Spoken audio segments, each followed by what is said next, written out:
पश्चिम Asia में जो कुछ चल रहा है उसका भारत पर क्या असर पड़ सकता है, ये भी अपने आप में एक चुनौतीपूर्ण विषय है। इस पर क्या कहा जा सकता है। पश्चिम एशिया में आपको मालूम होगा कि बेरूत में और तेहरान में जो है 2 हत्याएँ हुई हैं। इसके लिए ज़िम्मेदार इज़राइल को ही माना जा रहा है और गर्मी बढ़ी हुई है पूरे पश्चिम एशिया में। वार-पलटवार की स्थिति बनती जा रही है। ये बिल्कुल संभव है कि अगले कुछ घंटों में जो है, अगले 72 घंटों में, अगले अगले इस हफ्ते में जो है कोई न कोई बड़ी कार्रवाई हमको देखने को मिले और जो है तेल भंडार पर बैठे, ऊर्जा भंडार पर बैठे इस क्षेत्र में जो है टकराव का एक सिलसिला शुरू हो जाए, ये संभव है।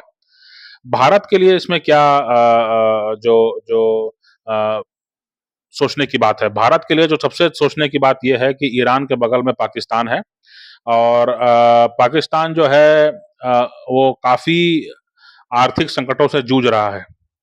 पाकिस्तान जो है वो काफ़ी आर्थिक संकटों से जूझ रहा है। पहले हमको मालूम है कि सोवियत यूनियन के खिलाफ जो है पाकिस्तान ने अपनी ज़मीन अपने अपने देश का इस्तेमाल होने दिया था और उसके बाद जो है सोवियत यूनियन जो है वो टूट गया।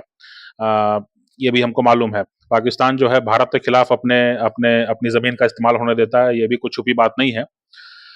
अब ईरान को सावधान रहना है अपने पड़ोसी से, क्योंकि पाकिस्तान जो है वो अपनी ज़मीन का इस्तेमाल करने दे सकता है अमेरिका को, कि जिससे जो है ईरान की तकलीफ बढ़े।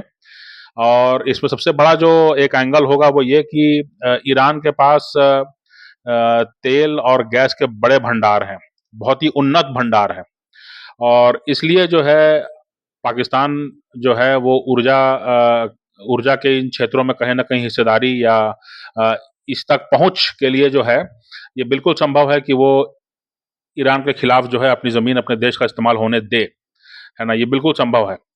अ, इससे एक फ़ायदा ये भी होगा कि ईरान के चाबहार बंदरगाह पर जो है वो भारत का निवेश है।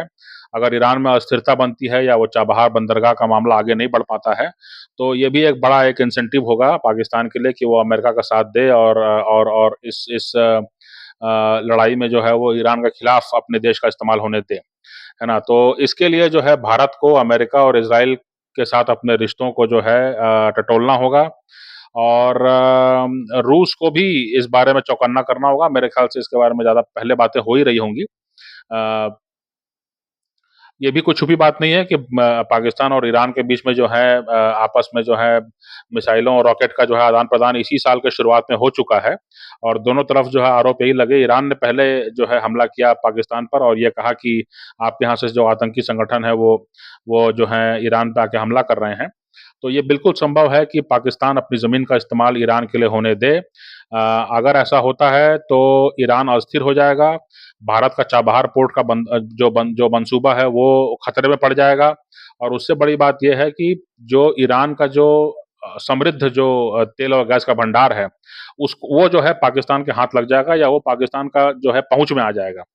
वैसी स्थिति में जो है वैसी स्थिति में जो है ये बिल्कुल भी किसी भी तरह से ये बिल्कुल ठीक नहीं होगा कि उतना उतना संसाधन जो है जो नेचुरल रिसोर्सेज़ हैं, वो जो है वो पाकिस्तान के हाथ लगें, है ना? क्योंकि उसके बाद फिर जो है पाकिस्तान वही अपनी पुरानी नीति पर लौट आएगा कि आतंकवाद को बढ़ावा देना भारत के खिलाफ और भारत के खिलाफ जो है ज़्यादा आगे बढ़ना।